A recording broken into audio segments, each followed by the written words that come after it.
Selamat pagi, selamat siang, selamat sore, dan selamat malam. Balik lagi di vlog aku di YouTube channel aku. Sedikit berbeda ya view-nya di luar nih lagi. Ya di belakang jembatan, di bawah jembatan lagi. Ini habis jogging dan kepikiran bikin video yang berhubungan dengan tema yang sangat-sangat hot ya sekarang ini, tentang rasis. Kita agak pelan-pelan ya ngomong katanya karena di sini sedikit sensitif guys karena lagi di luar.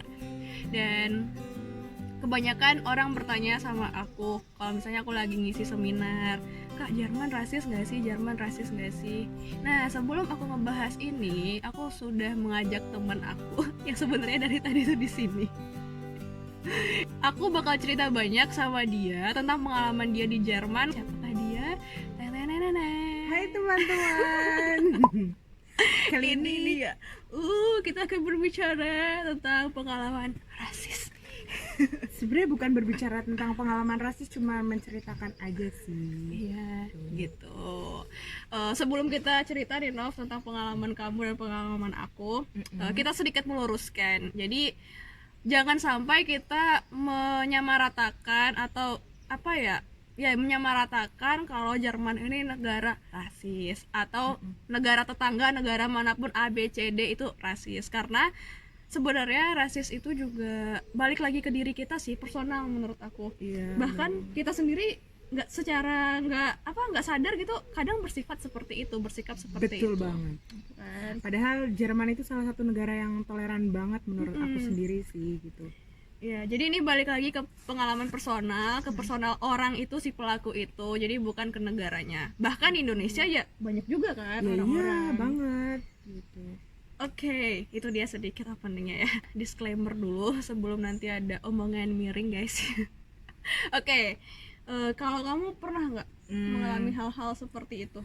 Kalau dari aku pribadi sih, aku pernah sekali waktu aku benar-benar baru banget di Jerman. Karena jadi aku cerita dari awal nih ya. Jadi ceritanya aku ke Jerman itu tahun 2018. Lebih tepatnya di bulan Februari. Tanggal berapa? Aku lupa, Kak.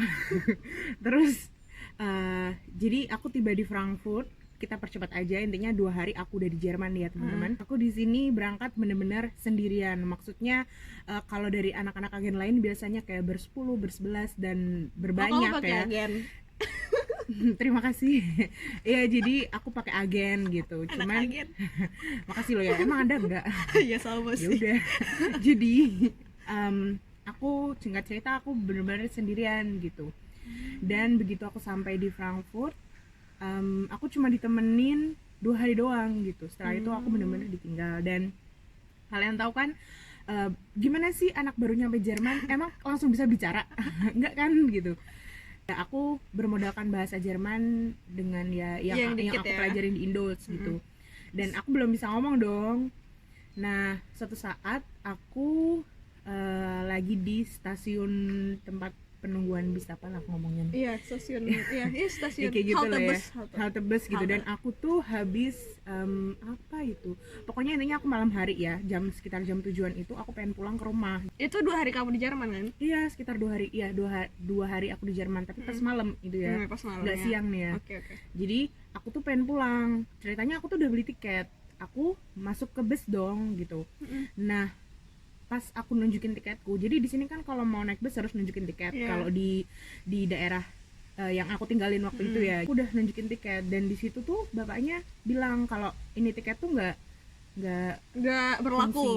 ya nggak berlaku gitulah bahasa Indonesianya. Aku bilang aku baru aja beli tiket, gimana ini tiket nggak berlaku? Terus bapaknya bilang pokoknya ini tiket nggak berlaku, titik, kamu keluar kayak gitu. Get out gitu. Iya, aku bener disuruh keluar dong gitu. Ya aku nggak ngerti. Dia bilang get out gitu. Mana aku paham itu bahasa Jerman. Itu bahasa Jerman. Maksudnya tuh kayak aku belum paham itu apa gitu kan. Ya aku cuma bisa diam aja. Dan di situ banyak banget penumpang, tapi waktu itu ya pertama kali tuh mereka semua diem aja, nggak berani dong gitu. Terus ada satu orang belain aku gitu, dan dia bilang kalau tiket aku tuh berfungsi, tiket aku tuh Dia berlaku ngomong ke gitu. kamu atau ngomong ke supirnya? Ke supirnya langsung. Gitu. Padahal aku nggak kenal dia gitu. Supirnya tetap bilang enggak, ini tiket nggak berlaku gitu. Terus aku bilang ya ini berlaku Pak. Terus pokoknya aku intinya dipaksa buat keluar dan dia teriak-teriak dong gitu, dan aku anak baru, aku mau nangis bingung mau apa gitu dong. Terus oke, ya udah, aku cuma bisa diem gitu. Akhirnya si bapak yang tadi nolongin aku, dia bilang udah masuk aja gitu. Jadi tiba-tiba si sopir tuh nanya aku, kamu turun di mana? Aku bilang, aku contoh nih ya, aku turun di Frankenstrasse gitu. Si supir bilang gini dong, aku nggak lewat Frankenstrasse, padahal setiap hari aku naik itu gitu, dan setiap hari bus itu lewat di Frankenstrasse, tapi dia nggak bilang, dia nggak mau nurunin aku di Frankenstrasse. Ibu-ibu, tiba-tiba ibu-ibu Jerman gitu, dia bilang ke supirnya, enggak, kita turun di Frankenstrasse gitu. Terus si bapaknya bilang, enggak, aku nggak turun di Frankenstrasse. Tiba-tiba ibunya teriak dong, kalau sampai anak ini nggak diturunin di Frankenstrasse, aku bakal laporin kamu ke polisi gitu. Ya karena emang beneran mobil bus itu tuh turunnya di Frankenstrasse gitu, lewat Frankenstrasse.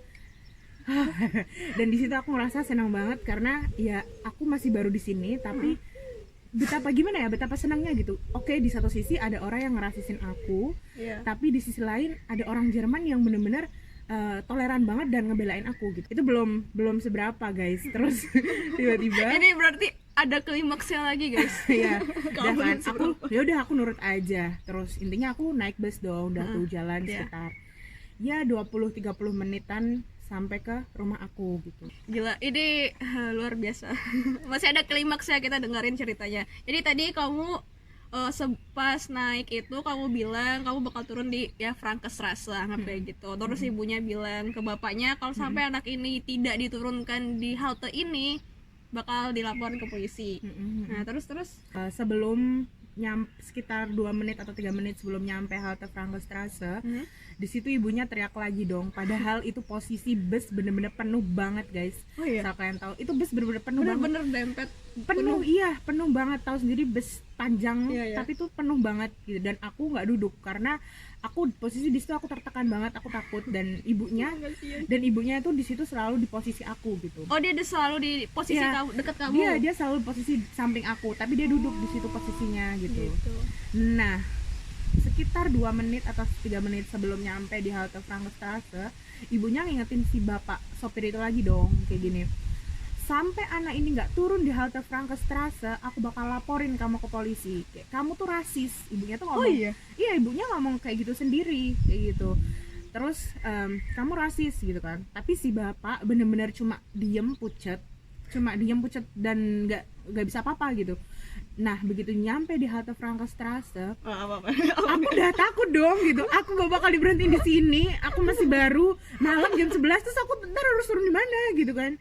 Terus akhirnya nyampe dong di halte Frankenstrasse. Aku udah takut banget. Dan ternyata tuh turun, dan bis itu tuh berhenti gitu. Bis itu berhenti Kak. Terus habis itu si ibu akhirnya cuma senyum. Terus waktu aku mau turun, aku pikir itu udah biasa aja kamu turun kayak biasa gitu. Aku pikir dan cuma aku doang yang turun, ya udah selesai gitu kan.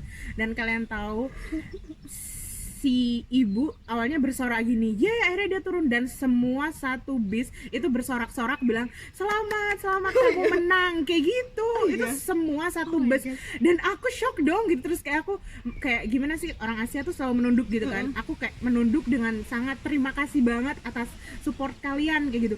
Bukan cuma satu orang yang benar-benar ngebela aku, jadi semua satu bus itu tuh menyaksikan drama itu dan semua bilang kalau selamat aku yang menang, padahal aku diem gitu istilahnya. Dan aku menang, semua orang sambil bersorak-sorai guys dan melambaikan tangan ke aku karena aku udah nyampe, aku udah turun di Frankenstrasse.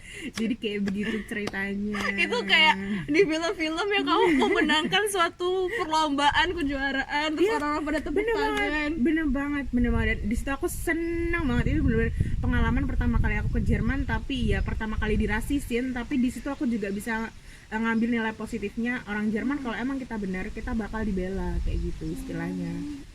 Iya, itu gila banget sih, 2 hari di Jerman pengalamannya udah kayak gitu guys. Oh my god. Tapi sisinya mungkin kayak gini, kayak Allah ngasih tahu kamu kalau Jerman tuh ada sisi buruknya. Ya kalau misalnya rasis itu ada, tapi Allah juga ngasih tahu kalau kamu tuh baik, orang-orang baik juga ada di sekeliling kamu gitu.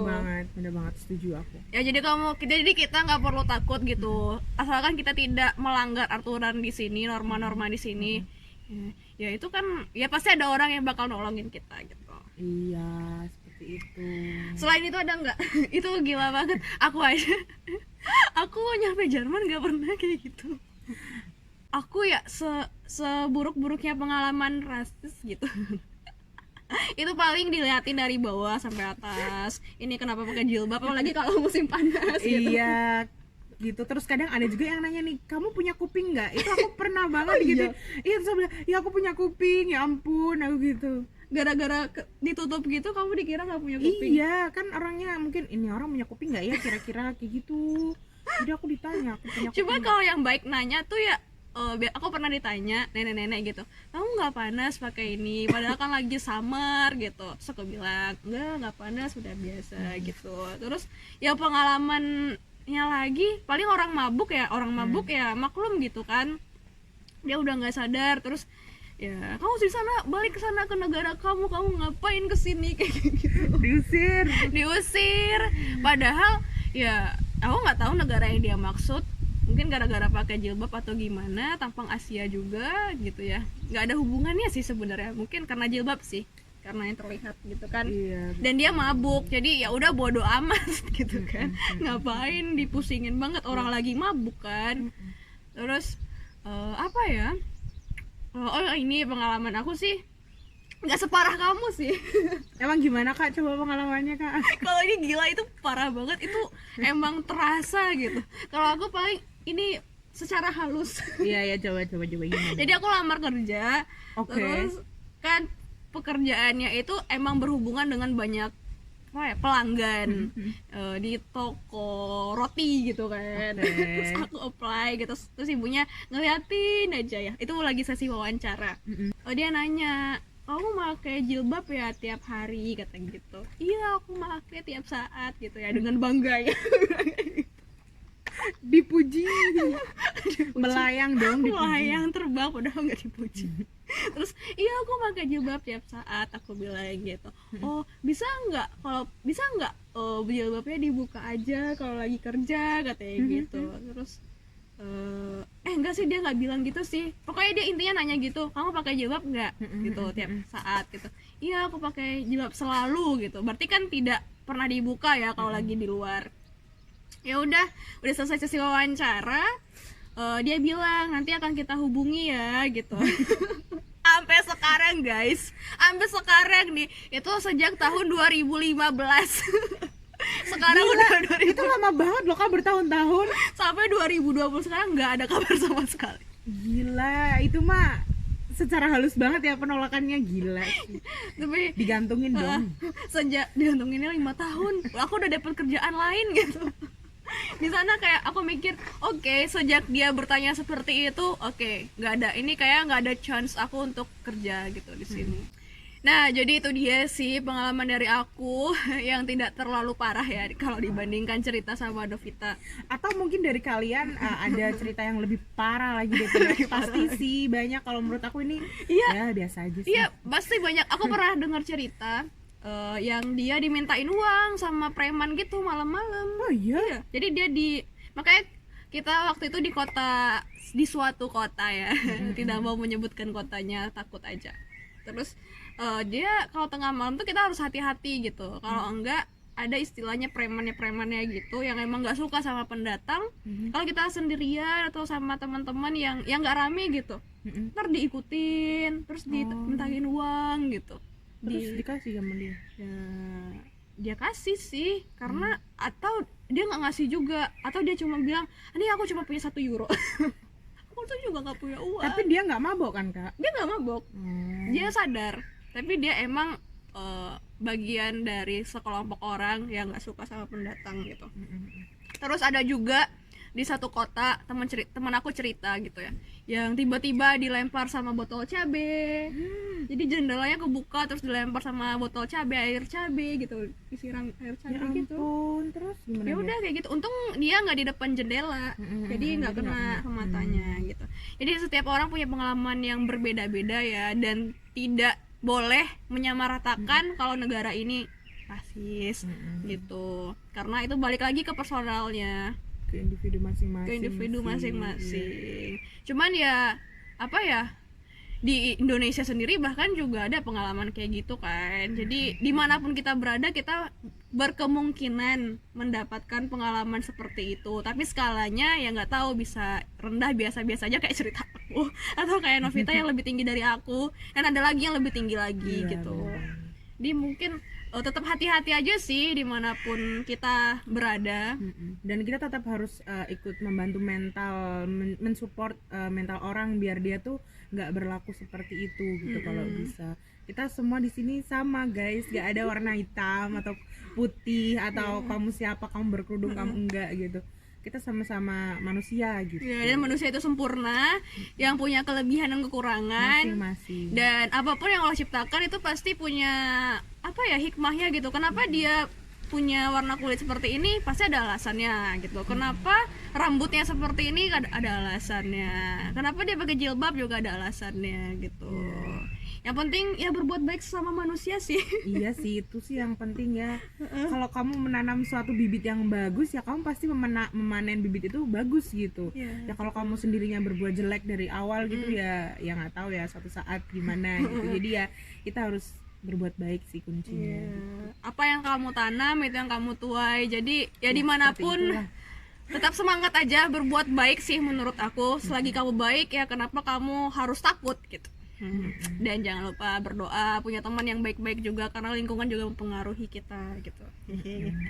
Itu aja sih paling cerita pengalaman kita. Kalau teman-teman punya pengalaman juga share di komentar gitu ya.